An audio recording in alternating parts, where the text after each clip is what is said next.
Hello, you're watching Got Space Game and it's time for DCS in 3 or less. Today we're in the brand new F15e Strike Eagle, showing how to start the plane from cold and dark with a stored heading.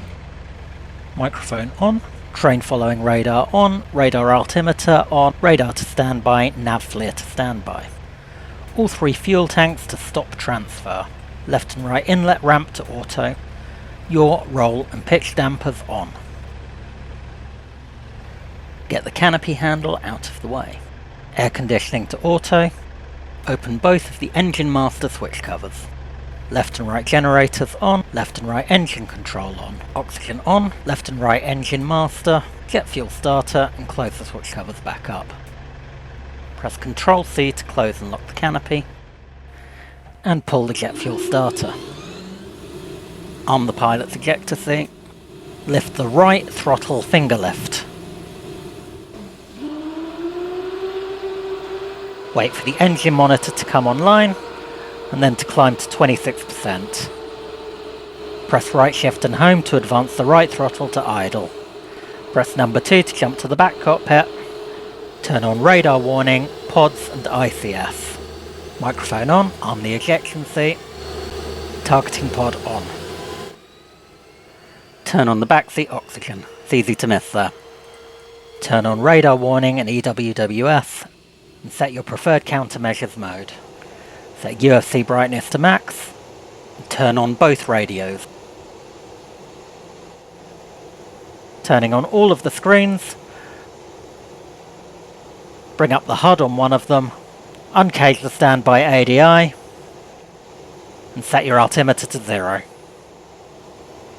That's everything for the back seat, so let's press 1 to jump back into the front cockpit. Pull the left throttle finger lift. Turn on all 3 screens. Set the HUD and UFC to full brightness.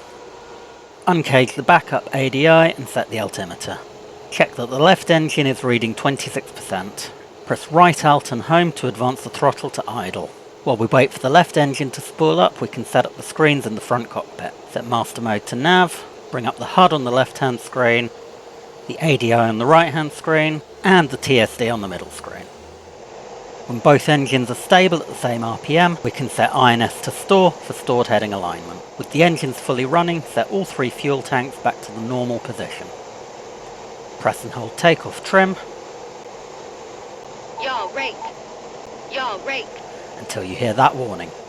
Check the alignment on your HUD. It should say SH no taxi while you're still aligning, and then it'll say SH OK. If at any point it says SH hold, that means that the alignment hasn't worked properly, and you'll have to start again with a full ground alignment, no stored heading. And there's our alignment OK. Now let's call the ground crew to remove the wheel chocks so we can taxi right away. Chief, remove the wheel chocks. Copy. Wheel chocks are now removed.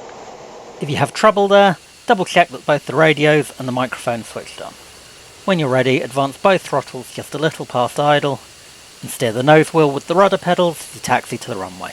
I've been Dan, and you've been watching DCS in 3 or less from Got Space Game. Every week I put out 3-minute DCS tutorials covering all your favourite modules, so hit that subscribe button and you won't miss the next one when it comes out.